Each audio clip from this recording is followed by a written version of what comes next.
Hey guys, it's Doc from the Gold Hog, and today I'm going to be putting together a quick video for you, but it consists of a couple different days. And really what I'm going to show is we're doing a few different things with the Gold Hog, but I haven't shown the Gold Hog running in super concentrator mode lately, so I figured I'd show it to you. And I changed the configuration, I do this a little bit.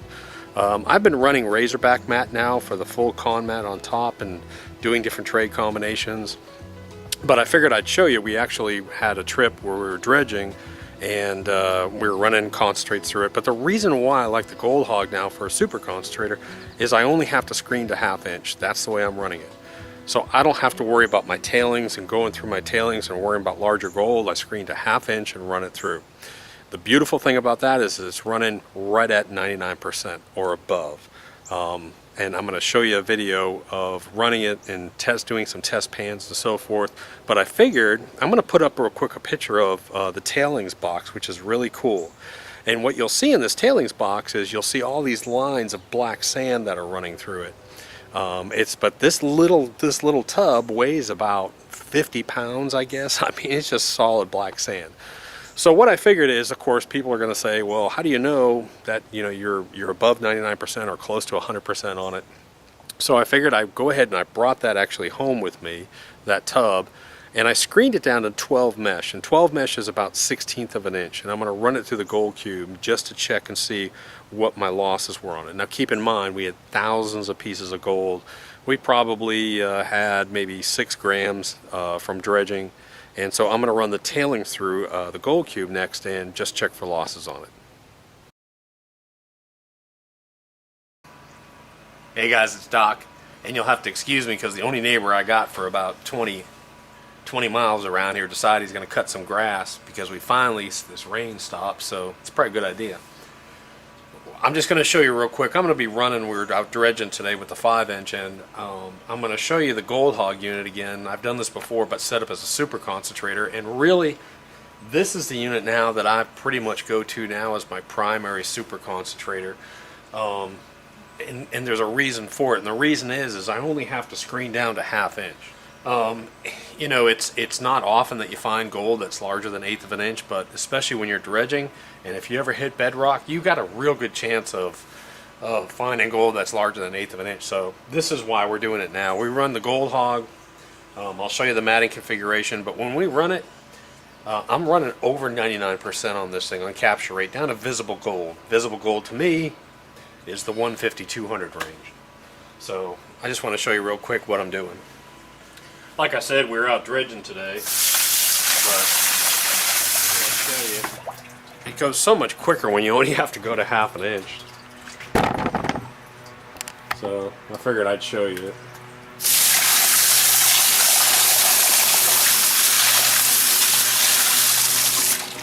That makes it so much easier than having to go down to 1/8 or 1/16. 5-gallon bucket of corn.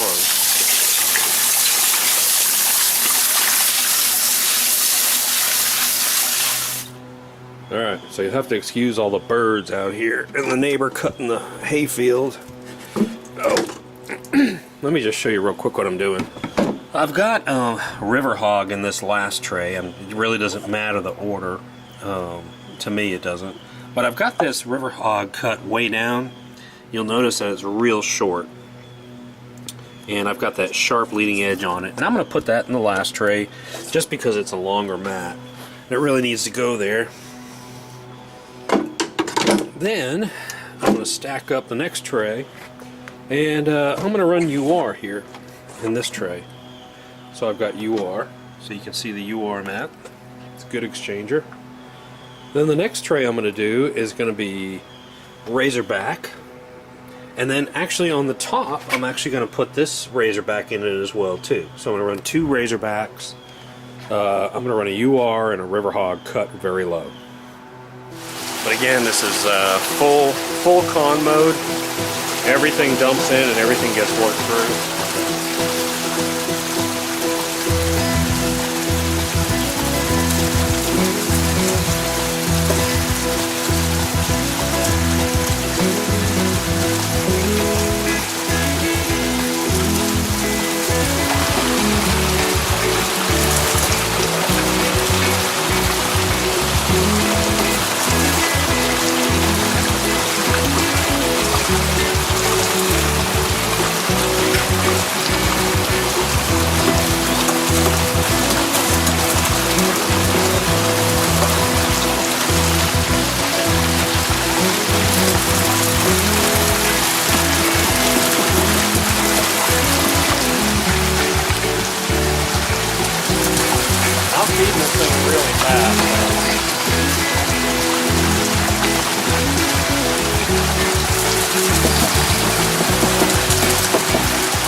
Alright, so I just shut her down. I ran a 5-gallon bucket of concentrates.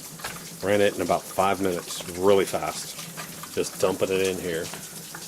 You can see I put this little catch tub here so I don't have to keep emptying out this pool so much, but you can see it's nothing but black sand.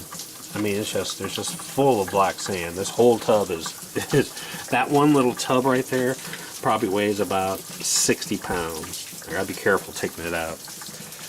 But I run it so fast. This is pretty cool. Look at that. Look at that flake right there. That's a cool looking flake right there. That is flat, flat, flat, flat, flat. You can hear it draining. But you can see up here, hopefully, you can start to see some of the gold up in here. Right up in here. But there's a little bit of black sand back in here. And there'll be gold. There's a gold. There's a flake. There's a piece of gold. There's gold right here. And I will look at that flat, flat, flat piece right there. That one's cool.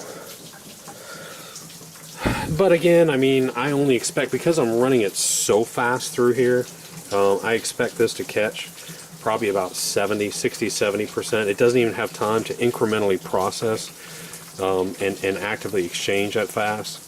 So I expect to see some in my lower tray, and I expect to see more all the way down. I see less and less and less. Again, 70% of my gold is going to be here maybe. Another 20% will be here, and the final trays may catch the final 10%. But again, I'm running real close to 100% on this thing, down to visible gold with the human eye, which I would classify as the 150-200 range. And the light is the problem here.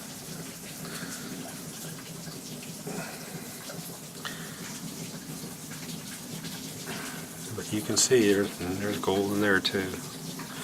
And there's going to be gold up under this header box too. But that's how we run it now. This is our super concentrator, and it's just so much faster.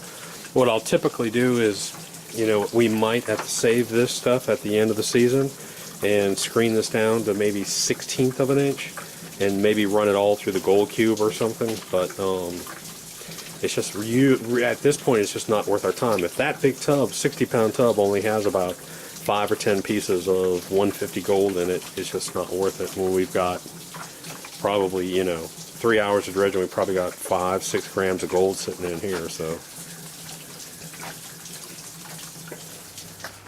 anyways, excuse my mess over here, but we just got back and I just unpacked from that trip. But I've got the gold cube set up. I've actually used a level. I've leveled it off. I've got jet dry on the mats to make sure that there's no bubbles inside of it. And we'll run it here, and I'll just show you running for the heck of it. And just so you know, whenever I start my cube, I use a spray can.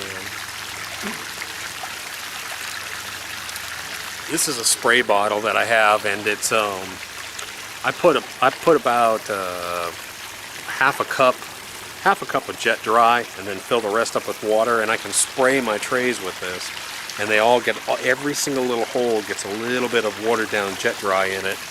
And yeah, you're gonna have a few bubbles in your tub, but it's just perfect. There's 0 bubbles inside your vortex when you do that.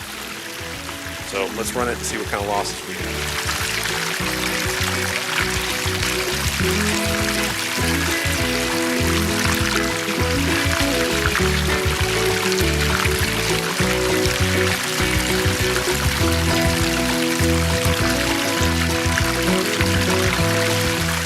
Alright, so I'm going to give you one more tip.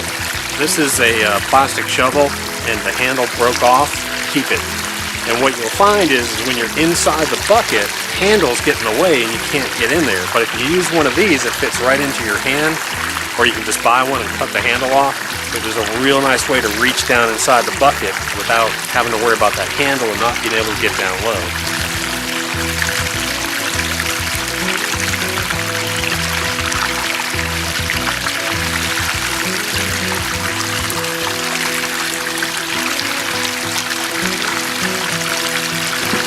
Alright, so I'm all done running this. I'm going to shut it off.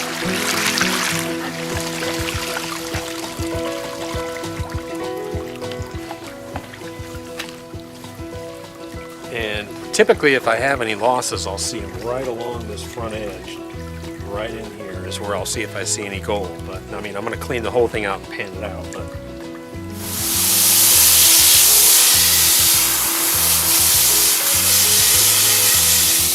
all right, so I'm gonna actually pan. I'm actually gonna pan right in this same pool, just because it's full of jet dry.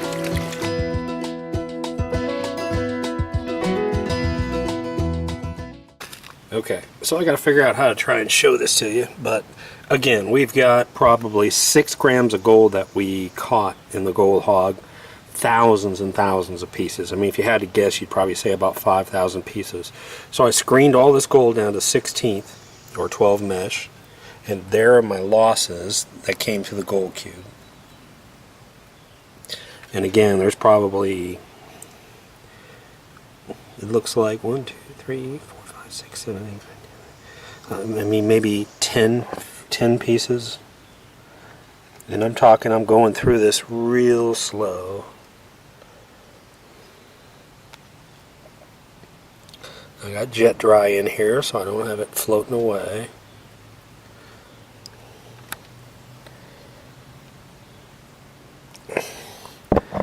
You can see how fine this black sand is. And then my losses are up here. And again, they're mainly losses. There's only about 10 pieces in there, if that. So that's what I want to see. Now that loss rate, that puts me well above a 99%. If I've got 6 grams of gold, 5,000 pieces of gold, and I've got 10 sitting here that won't even register on the scale, I'm close to 99.9% on that run. Super concentrating, but the key factor in that is that I'm only screening to 1/2 inch. That's the key factor. It just takes so little time to screen that 1/2 inch material down, especially for commercial operations, or if you're dredging, or if you come home and you got 5 buckets, 5-gallon buckets of cons, running it through this thing is just so quick and so easy. So I'm real happy with that. Okay guys, so I figured I just grabbed a little teeny handful of the cons, and we've probably got 20 times this amount of gold, but I did want to show you. I mean, you can see a lot of the fines in here, and this is the stuff. A lot of this came off our 5-inch dredge. It's kind of hard to get these fines to separate out. A lot of this gold looks bigger than it is because it's clumping together. But there's all kinds of sizes in here.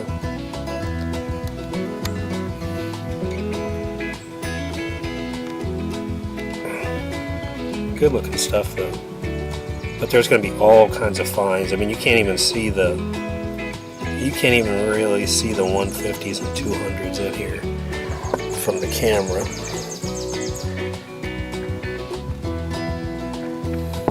But again, we're on bedrock, so we're finding a lot of this coarse gold.